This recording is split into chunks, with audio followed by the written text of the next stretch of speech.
Hello, class. I think it's pretty easy to determine that you are the students here and I am the professor. Seems easy enough.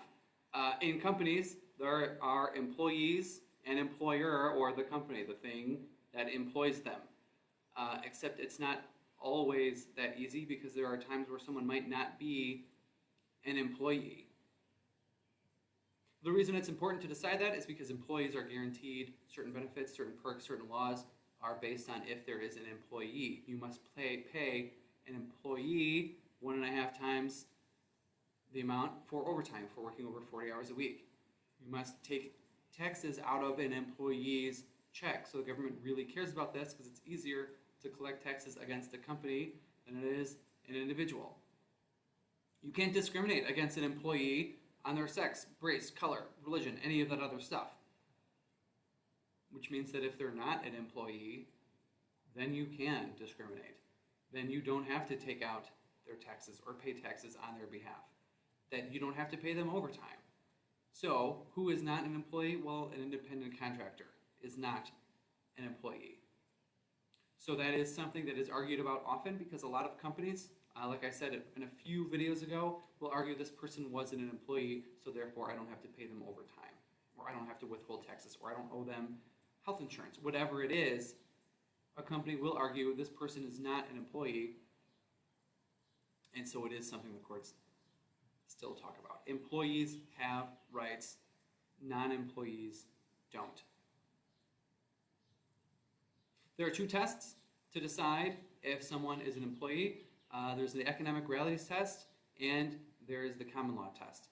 General rule of thumb, it's not always rule of thumb, the economic realities test is used when the claim is a statute, like overtime. It's a statute that you have to pay someone overtime. So they'll use the economic realities test, which also kind of was a statute.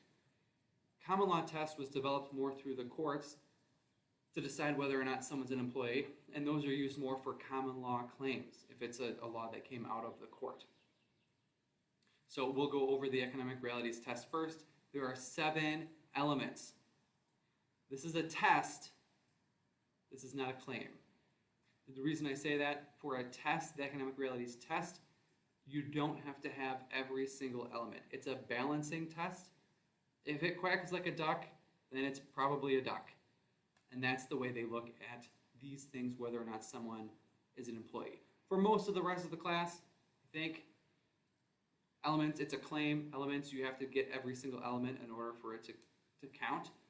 For a test, for today, these claims are a test and you just kind of look at it. But you look at it through the lens of these things. You don't consider other things. So the thing the courts consider is who has the right to control how the person does their work, when they work, where the work is done, basically the right to control. Who provides the materials needed for work is the second thing. Who supplies the laptop? Who supplies the tools if it's a manual job? Who supplies the car to get from one place to the other? Does the payment method afford the opportunity for payment or for profit or loss? If you're an employee paid an hourly rate, you make money. Every hour that you're there, you make money.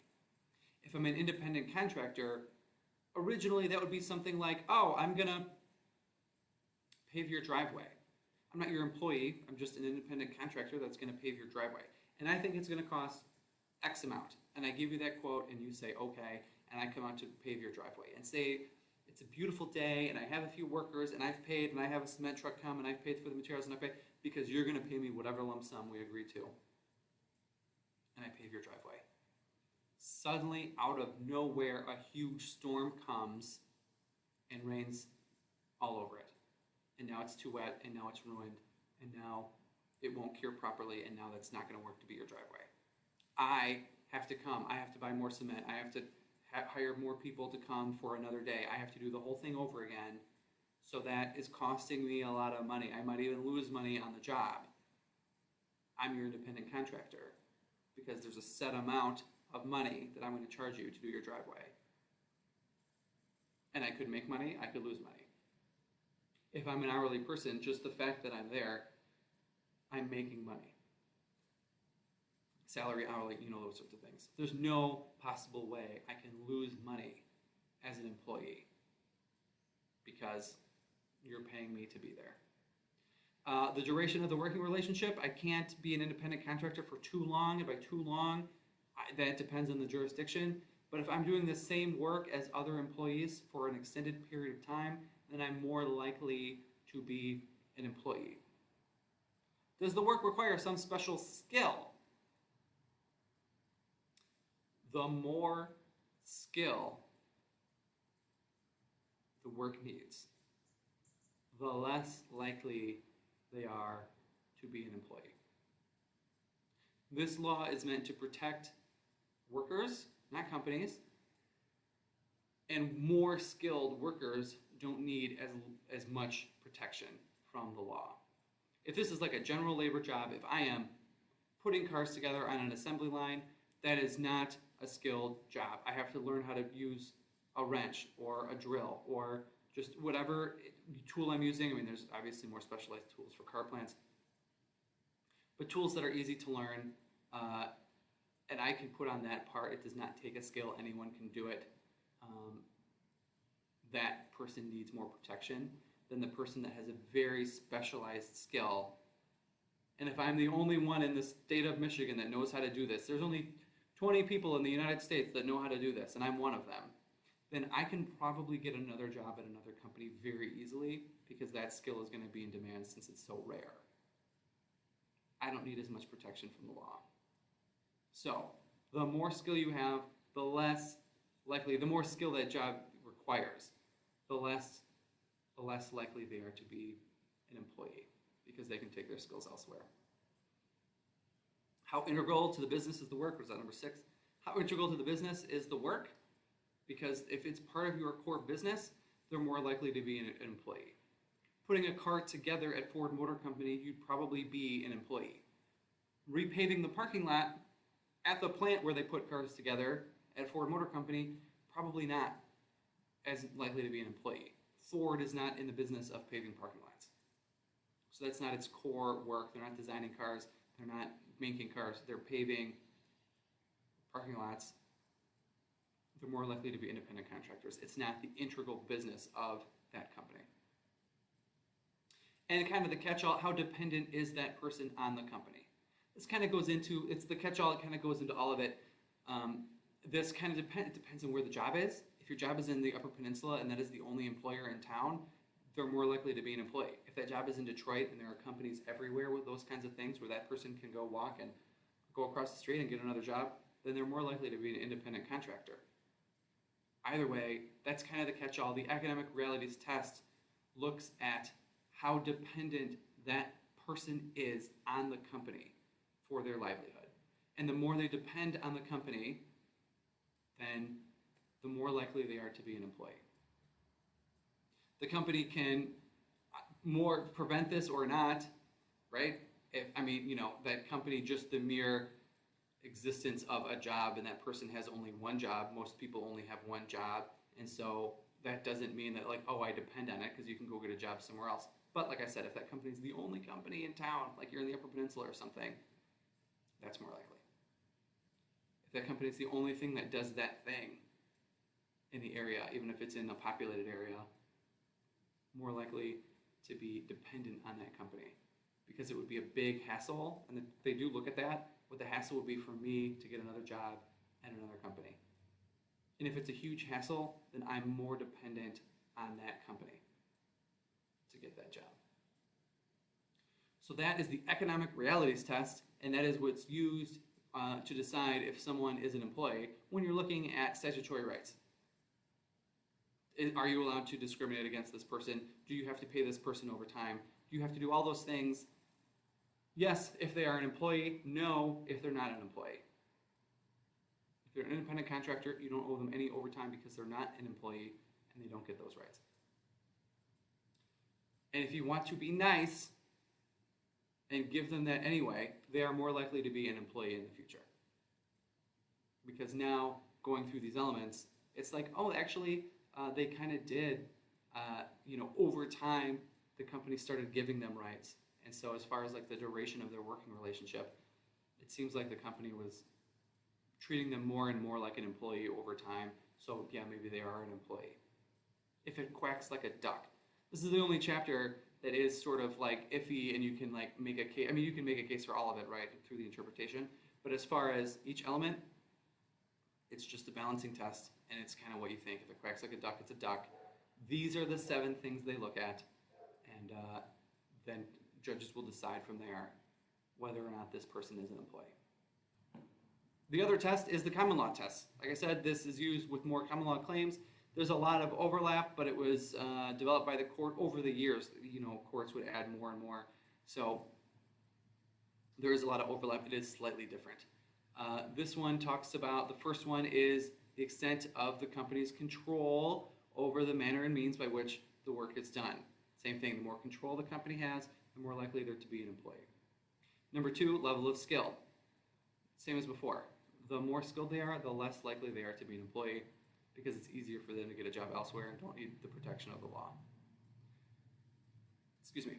Number 3, the source of materials. If the company is buying the materials for the person, if they're buying the tools, if they're buying the laptops, if they're buying the cars, if they're traveling around, they're more likely to be an employee. If the company says, bring your own drill, bring your own laptop, bring your own, then they're more likely to be independent contractors. Location of work,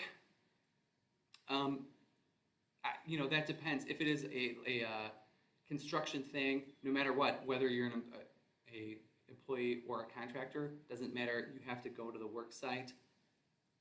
So that kind of, if it's something like that, they just don't consider it. But if the boss says, you have to come to my warehouse before you go to that work site, they're much more likely to be an employee. If the boss says, you must bring your laptop into my building and work from there, you can't work from home, they're more likely to be an employee. So location does kind of play a role here. Duration of the work, the longer someone's been with the company, the more likely they are to be an employee. Extent of the hiring party's right to assign additional projects. This one is different from the economic realities test. You can't assign additional projects to an independent contractor. Once again, if I hire someone to pave my driveway, I can't be like, can you clean my bathroom while you're here? Just, I see you have mops. Can you just do that? No, they can say no. They're an independent contractor. I can't assign additional roles. That wasn't in the original agreement. That's not what I'm paying them for. That's not their specialty. They're independent contractors. If it's an employee, if I just employed someone to be around the house all the time, a handy man, a handy person, fix this, can you do that, can you, and while you're at it, can you clean the bathroom? And that person goes and cleans the bathroom, they're my employee. They're a handyman, but cleaning the bathroom isn't really a handyman job, but I still asked them to do it, and they did it because they're my employee, and I'm paying them an hourly rate for them to be here, kind of no matter what anyway. That's much more likely to be an employee. On the same note as that, me requiring a certain amount of time as far as like when to work, how long to work. You need to show up at 8 and you can't leave until 5, and you eat lunch at 1 o'clock. That having that much control makes them more likely to be an employee. If I say do it when the job gets, do it until the job gets done, then they're more likely to be an independent contractor. If I want, growing up, house cleaning day was always Thursday. So we had, my sisters and I had different rooms we were assigned to clean by my mom, and on Thursday it would be like, all right, especially like in the summer, like, all right, it's house cleaning day. During the school year, it might be, when we got home from school or something. You go do this, you go do that, you clean, my job to clean the bathroom, take the garbage out, all that sort of stuff. It was up to my mom, right? You couldn't go out and play unless the garbage was already out or the bathroom was already clean, or your room, or whatever your assigned area was in the house. That is much more like a employee. Independent contractor, as far as the job getting done, if it's, once again, you're paving the driveway, I'll have it done by July. If it doesn't rain, I'll have it done in August. When do they usually pave? June, July, August? Yeah, as long as it's done, that's my job. I'll get it done, and that's much more likely to be an independent contractor. Method of payment, different words, means the same as before. If you're paid hourly, if you're paid salary, if it's impossible to lose money, then you're an employee. If it's paid like in a lump sum, like I'm going to pay you X amount to pave my driveway, then that is more likely to be an independent contractor. Not like I'll pay you hourly and as long as you're paving, I'll pay you. No, I'll pay you X amount to pave my driveway. That is an independent contractor. If I am a paving company and I just pay employees hourly and as long as they're there, I'm paying them, they're going to be an employee. Also similar to the economic realities, if it's part of the core business, if it's part of the regular business of the hiring party, they're more likely to be an employee. If you're doing the same kind of work as the other people around you, if the other people are employees and you are doing the same kind of work, you're more likely to be an employee. Whether the hiring party is in business, that doesn't mean that they are actually incorporated. That doesn't mean that they are making a profit.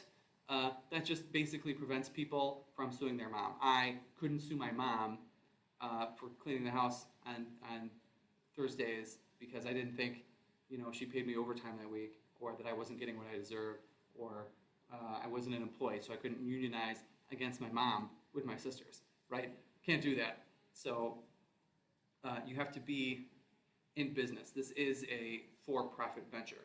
My mom could make me clean the house, and I'm not allowed to sue her for it because she just wants a clean house. If my mom owned a business where she went around and cleaned people's houses, and people paid her, it was a business to clean houses, and she took me along and made me clean with her, now I am an employee. But basically, you have to be in business. This allows moms to tell their kids to do stuff, among other things, but just, as an example, so that I couldn't sue my mom or unionize against her. Benefits, if someone's giving me benefits, if someone's giving me health benefits, if someone's giving me vacation days, if someone's giving me sick days, then I'm more likely to be an employee. Balancing tests, some places do still have, expectations of when or how long to work, but if I'm an independent contractor, technically, I should be able to take as many days off as I want, as long as the job gets done. You're paying me to do a job. And as long as it gets done, then it gets done. And if it gets done, you have to pay me. And it doesn't matter if I take a bunch of days off and do it all at the end, or if I did it all at the beginning and took the rest of the time off, or just took 1 or 2 days a week off and just kind of worked slowly through it. Doesn't matter. As long as I get the job done, especially on the date that we agreed, then it's done and you got to pay that lump sum.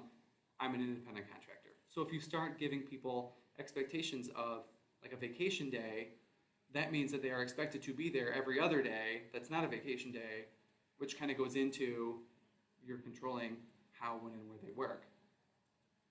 So no benefits.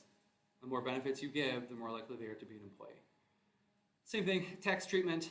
If you withhold taxes, then it's more likely to be an employee. If you don't withhold taxes, then not. But the point is, employers withhold taxes because it's easier for the IRS. Employers also pay taxes on behalf of their employees. Your FICA taxes are only half paid by you. The money that you put, you see it on your check. The money that goes towards Social Security and Medicare, you, if you're an employee, only pay half of your FICA taxes, and the employer pays the other half. Independent contractors, people that get the 1099, let's say, tax form at the end of the year, they will get they have to pay the whole FICA tax themselves, and the company doesn't put any in. So as far as the tax treatment, they will look at that to decide as well. So those two things are the tests the courts look to decide whether or not someone is an employee. The IRS, there is also the IRS test. The IRS kind of looks at everything, like whatever it wants, because it wants everyone to be an employee, because like I said, it's easier to collect taxes against a company than instead of an employee. So that's why the definition of employee nationwide is an individual employed by an employer. Yeah, it's real general on purpose so that they can do that. So, if someone is an independent contractor, you should look at kind of just those tests and make sure you kind of cover those things in an independent contractor agreement. When you hire someone, you're not going to sign a contract with them, mainly because then the contract controls and there's a whole lot of things to fire them. And a lot of companies, when you go there, you'll see that this does not create a contract, but just kind of on paper, you agree to how much money they make, how many vacation days they get, all of that sort of stuff. Independent contractors do need an agreement because there is supposed to be a contract about I want X project done on X date for X amount of money.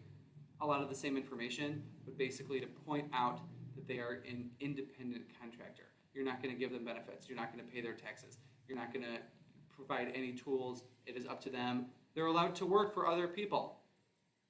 That's a big one.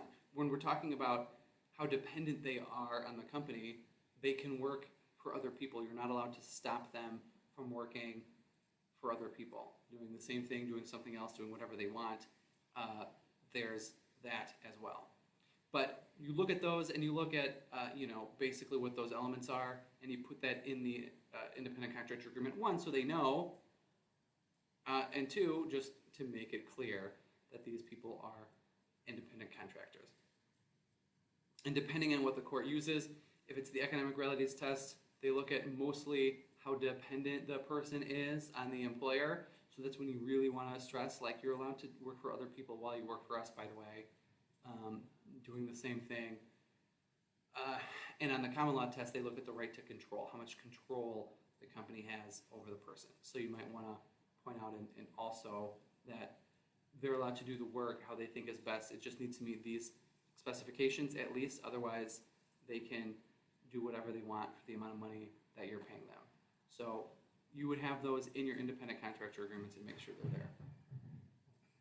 There are also a lot of other kinds of employees, temporary employees, interns, those sorts of things.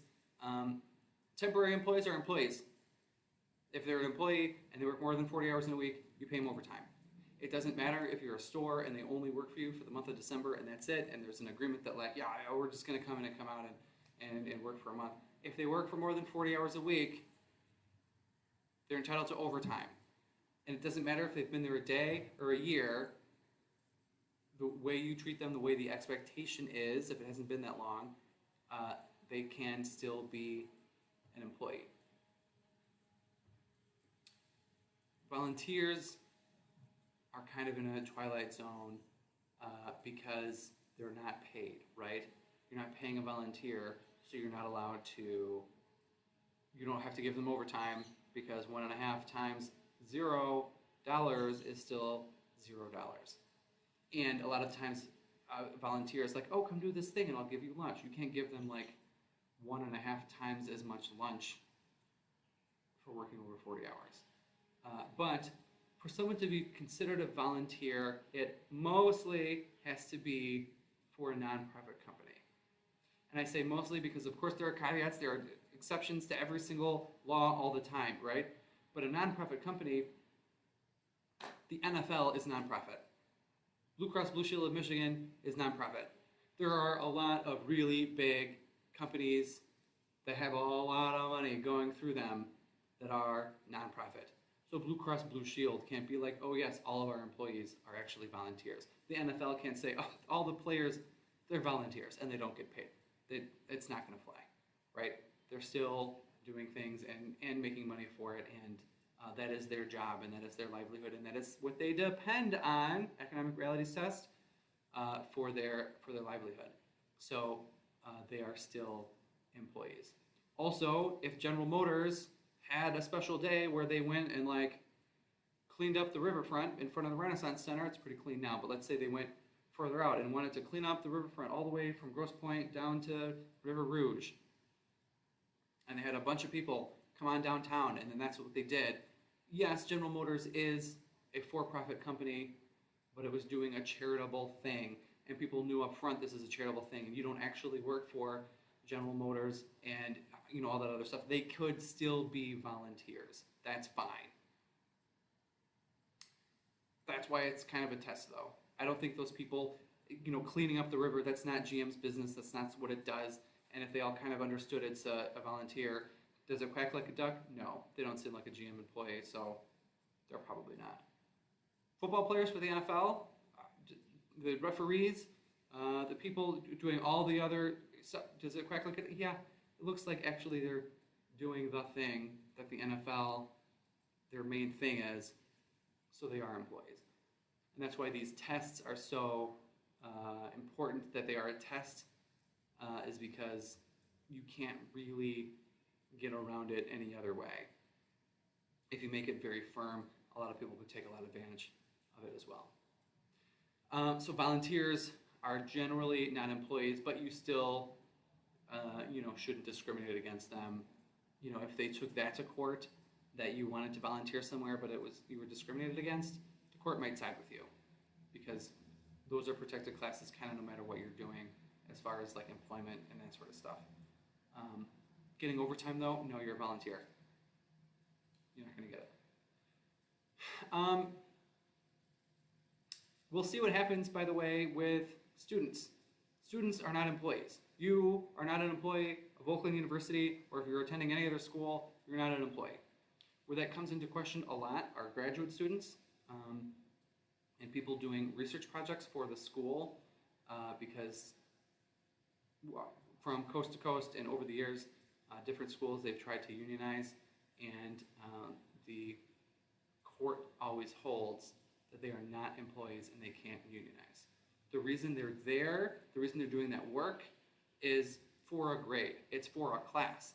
It's to get their PhD. It's for their dissertation. They're doing something to, according to the PhD society, that they're doing something to make the world a better place. They're going to make a scientific discovery for the world to use.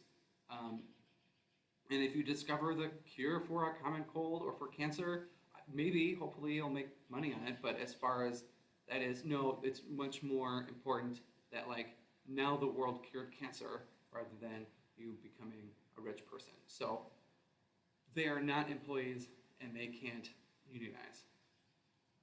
Where this also came to a head was football players, or just sports people in general. A couple of years ago, the football players at Northwestern wanted to unionize. It was a safety issue. They didn't think the school was giving them enough equipment, or that the league wasn't giving them enough equipment, for all these brain injuries that all these football players are having all the time. And so they wanted to unionize to be able to force the school to give them better equipment to play with.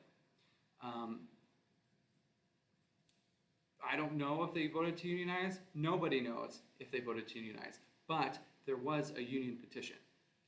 Northwestern said they can't unionize. They're not employees. They're football players on our NCAA football team. That's another nonprofit thing. What are you talking about? And it went through the NLRB, and the NLRB said, yeah, it went through that test. There is a lot of control over football players. These were grant and aid, they were at the school on scholarship or grants because of the sports team. So they depended on them playing football to be at Northwestern for their education. All those things Northwestern provided, the uniforms and the pads and all the equipment and all that other stuff. So all these things about are they an employer or are they not, they totally met the threshold. They went way beyond it to say, yes, they are employees.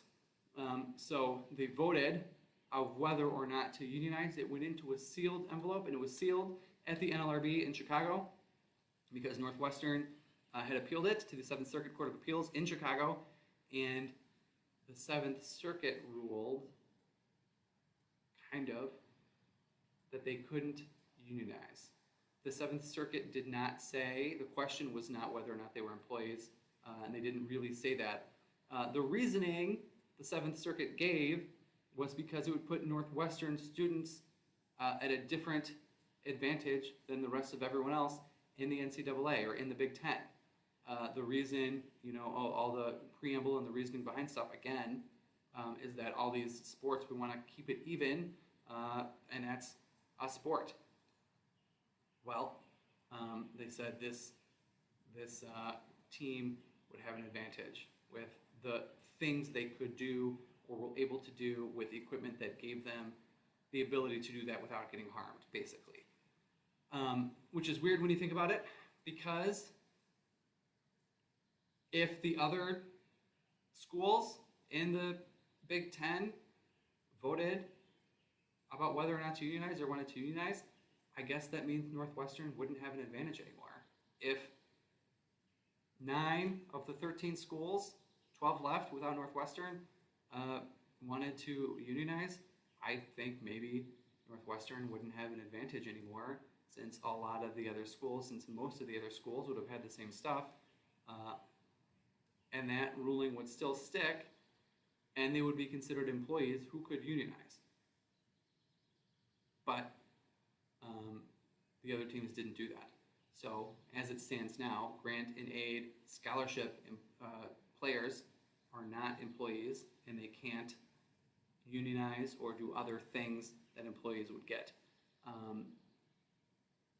So that's how that works. But it is really weird how someone who is working toward the degree cannot be a employee of the university. If you, as a student of the university, got a night job as a custodian cleaning the classroom buildings are cleaned at night, and you had a separate job that didn't have anything to do with getting your degree, then you could be an employee with benefits, with tax payment, with rights to unionize, all that other stuff. You could be an employee and a student. If the two overlap, like the only reason you're doing that is to further your grade or your degree, you cannot be an employee. And with these football players, they're not employees. Although states like California and more all the time are passing laws that allow them to make money. So that makes them a lot more likely to be an employee. So we'll see what happens in the future, but for now, most students doing student activities are not employees. Interns are employees, including, by the way, doctors who haven't yet completed their doctorate, their medical degree, but as part of their medical degree are doing their rotations and residencies and those sorts of things. They are employees. Once you're out in the world, working, doing work for someone else, not your school, they are employees. When you are an intern, you will be an employee. If you're paid hourly, you should get overtime. You should get your taxes withheld. You should do all that, unless, of course, you sign an independent contractor agreement. It's the same thing with medical doctors. Once they're out of the classroom and in doing work for the benefit of another hospital, then they can be employees with all the rights and privileges that employees are afforded as well. Partners of a company, the people who own the company, are not employees. Part of this, remember, is how much control the company has over the people, or how much the people depend on the company. The owner of a company will say, yes, I depend on the income, but someone's got to make the decision, and it's them. So the people making the decisions, the high-up decisions, are not employees.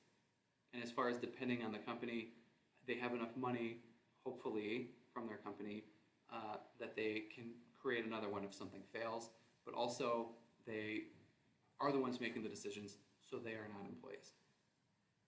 Managers and supervisors, the people making some decisions, are employees, because a manager can still depend on the company for income, for livelihood, for all that sort of stuff.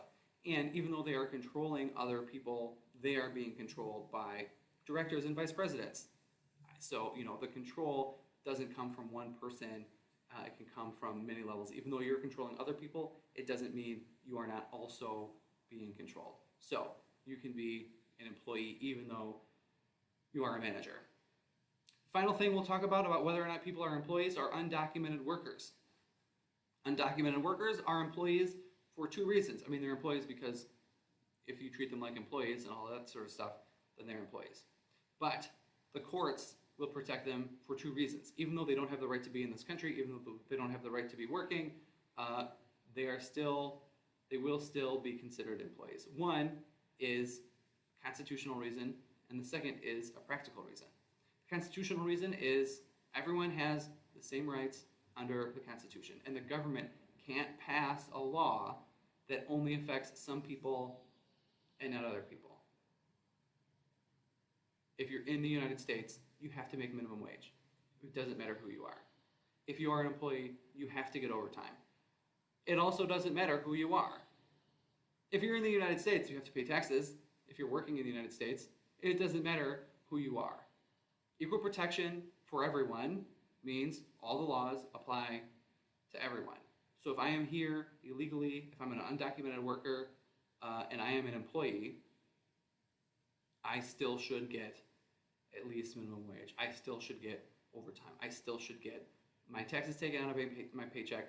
All of that stuff, because when the law says you have to give overtime, that means you have to give overtime. It doesn't mean you have to give overtime to some people, but not others, depending on where they're from. No, we have equal protection, and we have also statutes talking about you can't discriminate based on national origin. So equal protection, they get it. There is, of course, the risk that if they file a claim that they'll be sent back to their own country once they're kind of caught, but that's a risk. If they're willing to take it, fine. But the point is you still have to follow the law with them when they're here. The other reason is a more practical reason. If we want Americans doing the work, if we don't want foreign people eroding American work, then they should also still be able to make a claim. If a foreign person is here, you can't just not pay them as much because it would encourage employers to hire more people who are here illegally because they don't have to pay them as much. And now Americans are missing out on the jobs because a foreign person is taking it. So for a practical reason, if we want Americans to be able to have these jobs and not all foreign people all the time, then they should be able to make the claim. Because if I have to pay a foreign person, an illegal person, an undocumented person, the same amount that I would pay an American to do that job, I might as well hire an American. And that's the thought process behind it. If you make the company do it, then the company won't prefer an undocumented worker. They'll prefer whoever does the job best is what it's supposed to be. But you're not allowed to discriminate against where they're from or anything anyway. So, constitutional, equal protection. All the laws still apply to them no matter what. Practical, an employer will just hire all illegal immigrants to work because it's cheaper if you don't pay them the same as regular Americans with the right to work here. Happens a lot anyway, but at least it is, discouraged, and that's, what the legislature wanted. So that is why it's important to know who's an employee and who's not, and the rights they get, and all of those sorts of things. So as far as that goes, now you know who's an employee. The rest of the rights for all the rest of the course are given to employees. All the rights for all companies are given to employees and not independent contractors. So that is the first step of anything, is to see whether or not this person is an employee or an independent contractor. Because if they're an independent contractor, they don't have rights, and if they're an employee, then they do.